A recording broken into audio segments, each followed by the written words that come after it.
অবশেষে কিন্তু আমাদের গ্রুপ সি, গ্রুপ ডি এর জন্য যে অপেক্ষা সেটা কিন্তু অবসান হয়েছে। গ্রুপ সি, গ্রুপ ডি এর রিক্রুটমেন্টের কিন্তু বিজ্ঞপ্তি প্রকাশিত হয়েছে। আমি গত ১ মাস ধরে কিন্তু এই একই জিনিস নিয়ে, এই একই টপিকে কিন্তু ভিডিও করে আসছি এবং আপনাদেরকে বার্তা দিয়ে আসছি যে আপনাদের কিন্তু আগস্ট মাসের ফার্স্ট উইকেই কিন্তু আপনাদের নোটিফিকেশন প্রকাশিত হবে। আমি বারবার একই কথা বলছিলাম। এসএলএসটির রিক্রুটমেন্টের ফর্ম ফিল আপ কমপ্লিট হবে। তারপরেই কিন্তু আপনাদের চলে আসবে group C, group D notification. এই এত বড় নোটিফিকেশনের মধ্যে কোন পেজে আপনাদের গ্রুপ সি, গ্রুপ ডি এর নোটিফিকেশনের কথা উল্লেখ আছে আমি সেটাও বলে দিচ্ছি। তার আগে অন্তত একটা অনুরোধ করে রাখি, গ্রুপ সি, গ্রুপ ডি এর জন্য যথেষ্ট খাটছি আমি এই চ্যানেলেই। আপনারা যারা আছেন দীর্ঘদিন ধরে তারা জানেন। অনেক নোট মেটেরিয়ালসের ভিডিও প্রোভাইড করেছি। দয়া করে আজকের ভিডিওটা লাস্ট পর্যন্ত দেখুন যদি আপনি এই চাকরি দুটো নিয়ে সিরিয়াস থাকেন। গ্রুপ সি, গ্রুপ ডি নিয়ে যদি আপনি সিরিয়াস হন তাহলে আজকের এই ভিডিওটা লাস্ট পর্যন্ত দেখার অনুরোধ রইল। আপনার জীবন থেকে ৫-৬টা মিনিট আপনার জীবন থেকে নষ্ট হবে না, আমি গ্যারান্টি দিচ্ছি। তো আমি প্রথমেই বলি এইটার মেমো নাম্বার দেখুন, একদম রিসেন্ট মেমো নাম্বার। এটা হচ্ছে মেমো নাম্বার আর 4th আগস্ট, এই যে 4ই আগস্ট প্রকাশিত হয়েছে, একদম রিসেন্ট।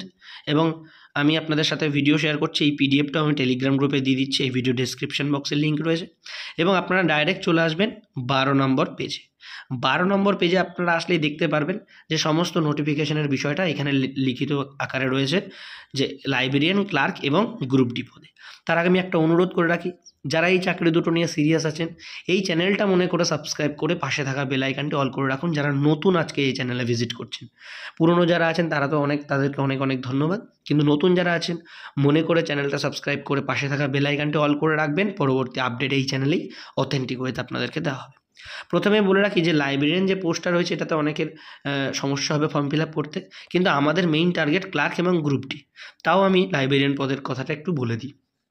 যে কোনো শাখায় আপনি গ্র্যাজুয়েশন করে থাকলে এটাতে আবেদন করতে পারবেন। লাইব্রেরিয়ান পদের জন্য আপনাদের যে কোনো শাখাতে শুধুমাত্র গ্র্যাজুয়েশন পাস করে থাকলেই হবে। সেটা হতে পারে আর্টসে, হতে পারে সায়েন্সে, হতে পারে কমার্সে।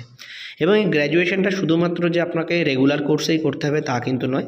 এখানে আপনারা স্পষ্ট দেখতে পারবেন যে কোনো জায়গায় এক্সটার্নাল, প্রাইভেট অথবা ডিস্টেন্সে আপনারা যেভাবে ইচ্ছে শুধুমাত্র গ্র্যাজুয়েশন পাস করা থাকলেই লাইব্রেরিয়ান পোস্টের জন্য আবেদন করতে পারবেন। এখানে বয়স আপনাদের 20 থেকে 40 বছর পর্যন্ত আপনারা আবেদন করতে পারবেন।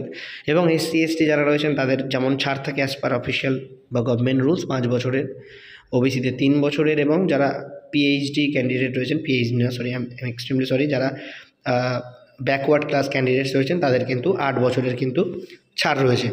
এই ছাড়টা আপনারা পেয়ে যাবেন, মানে যথেষ্ট বয়স যাদের হয়ে গেছে তারাও কিন্তু এই ফর্মটা ফিল আপ করতে পারবেন এবং এটার জন্য কিন্তু প্রিপারেশন করতে পারবেন এবং চাকরিটা কিন্তু পেতে পারবেন। এবার আসি ক্লার্কের জন্য, যেটা নিয়ে অলরেডি অনেকগুলো ভিডিও আমি করেছি। পড়ার ভিডিও, কারেন্ট অ্যাফেয়ার্সের ভিডিও, জিকের ভিডিও এবং ম্যাথে স্পেশাল ম্যাথ ক্লাসের ভিডিও কিন্তু আমি প্রোভাইড করে দিয়েছি অলরেডি। ইন ফিউচারও মানে আগামী দিনেও অনেক ক্লাস আনবো ক্লার্কের ওপরে। যেহেতু 247 এসআর কোচিং রয়েছে সেখানে প্রিপারেশন করানো হয়, অর্থাৎ ওই ক্লাসের ভিডিও কিন্তু আমি আপনাদের সাথে শেয়ার করব।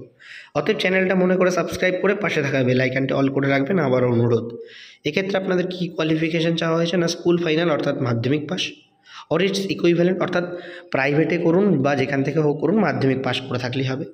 অথবা যারা ওল্ড সিলেবাসে ছিলেন তাদের এইচএস পাস লাগবে। ব্যাস, যারা ওল্ড সিলেবাস রয়েছেন তাদের এইচএস, মাধ্যমিক পাস নর্মাল এটার কোয়ালিফিকেশান। এক্ষেত্রে বয়স কত? 18 থেকে 40। আগেরটার বয়স ছিল 20 থেকে 40, এক্ষেত্রে বয়স 18 থেকে 40। এবং সেম 5 বছর এসসি এসটিদের জন্য, 3 বছর ওবিসিদের জন্য, 8 বছর হচ্ছে ব্যাকওয়ার্ড ক্লাসের জন্য। এরপর সে গ্রুপ ডি যারা ফর্ম ফিল আপ করবেন তাদের কিন্তু এখানে শুধুমাত্র কোয়ালিফিকেশান 8 পাস, এবং এই সমস্ত সার্টিফিকেট বা এই কোয়ালিফিকেশানগুলো কিন্তু এই রিক্রুটমেন্ট হওয়ার আগে পর্যন্ত কমপ্লিট হয়ে থাকতে হবে। অর্থাৎ দেখা গেল রিক্রুটমেন্ট ফর্ম ফিল আপ করছেন কিন্তু এখন আপনার মাধ্যমিক পাস হয়নি বা আপনার এখনও 8 পাসের সার্টিফিকেট হাতে আসেনি, তাহলে কিন্তু হবে না। আপনাকে কিন্তু কমপ্লিট করে রাখতে হবে ফর্ম ফিল আপের আগেই। আর এই ক্ষেত্রেও কিন্তু তাই, এই গ্রুপ ডি এর জন্য কিন্তু 18 থেকে 40 বছর অবধি বয়স। সেম এসসি এসটিদের জন্য 5 বছর, 3 বছর ব্যাকওয়ার্ড ক্লাসদের জন্য, এবং 8 বছর হচ্ছে আপনার ব্যাকওয়ার্ড ক্লাসদের জন্য 8 বছর, এবং 3 বছর হচ্ছে ওবিসিদের জন্য। আমি এক্সট্রিমলি সরি, যদি আমার গলা শুনে আপনারা বুঝতে পারছেন একটু শারীরিকভাবে অসুস্থ রয়েছে, তা আমি ভিডিওটা করছি যেহেতু ইম্পর্টেন্ট ভিডিও তাই। এবার আসি যে লাইব্রেরিয়ান পদের জন্য আপনাদেরকে কীভাবে সিলেকশন করবে, মানে কী পরীক্ষা দিতে হচ্ছে। প্রথম আসছে আপনাদের 75 নম্বরের একটা পরীক্ষা হবে OMR based.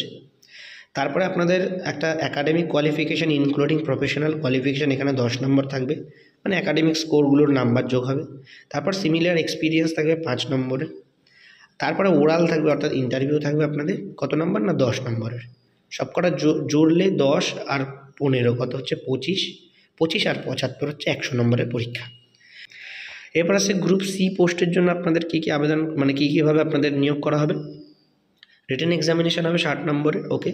Academic number are similar experience নিয়ে থাকবে হচ্ছে এখানে আপনার 10 নম্বর, 15 নম্বর, ওকে। মানে সিমিলার এক্সপিরিয়েন্সে 5, অ্যাকাডেমিক স্কোর নিয়ে 10, টোটাল 15 নম্বর, ওকে। ইন্টারভিউতে থাকছে আপনাদের এখানে দেখুন with computer typing proficiency 25 number, okay.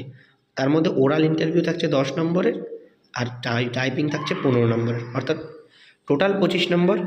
Total তাহলে কীভাবে শিডিউল হচ্ছে, 60 নম্বর থাকছে পরীক্ষা, 15 নম্বর থাকছে অ্যাকাডেমিক স্কোর এবং এক্সপিরিয়েন্স, আর 25 নম্বর থাকছে ওরাল এবং টাইপিং টেস্ট। তাহলে 100 নম্বরের পরীক্ষা হয়ে গেল গ্রুপ সি। এরপর আসছে গ্রুপ ডি, এখানে একদম স্ট্রেট কাট লেখা written examination 40, similar experience 5, oral interview 5, total 50 নম্বরের পরীক্ষা হবে। এছাড়াও বিভিন্ন তথ্য আমি এর আগে অনেকবার ভিডিও করে দিয়েছি। পুরো group C group D recruitment process, negative marking আছে কি না বা এই সমস্ত তথ্য একটা ভিডিওতে করে দেওয়া আছে। এই ভিডিও ডেসক্রিপশন বক্সে লিঙ্ক দেওয়া আছে। টোটাল প্রসিডিওরটা আমি বলে দিয়েছি, সেখান থেকে আপনারা দেখে নিতে পারেন। আমার মনে হয় ওটাতে দেখলে আপনারা আর কোনো সংশয় বা প্রশ্ন থাকবে না। এবং আমি তারও পরে একটা অ্যানাউন্সমেন্ট করে রাখি, গ্রুপ সি গ্রুপ ডি এর জন্য অনলাইনে আমাদের নতুন ব্যাচ শুরু হয়েছে। যারা যোগাযোগ করতে চাইছেন একদম অল্প মাইনাতে অল্প সময়ের মধ্যে আমরা প্রস্তুতি নেব, তারা নিচের যে স্ক্রিনে নাম্বারটি ঘুরছে এই নাম্বারটিতে আপনারা অনলি হোয়াটসঅ্যাপ করবেন, সমস্ত তথ্য এখানে জানিয়ে দেওয়া হবে। চ্যানেলে যারা এখনও পর্যন্ত আছেন নতুন, মনে করে চ্যানেলটি সাবস্ক্রাইব করে পাশে থাকা বেল আইকনটি অল করে রাখবেন, পরবর্তী আপডেট আপনাদের কাছে পৌঁছে যাবে। যারা গ্রুপ সি গ্রুপ ডি নিয়ে সিরিয়াস রয়েছেন মনে করে চ্যানেলটি সাবস্ক্রাইব করে রাখবেন এবং অনলাইন ব্যাচের জন্য যোগাযোগ করবেন। আজকে আপাতত এই পর্যন্ত, দেখা হচ্ছে নেক্সট ভিডিওতে। সবাই ভালো থাকবেন, জয় হিন্দ।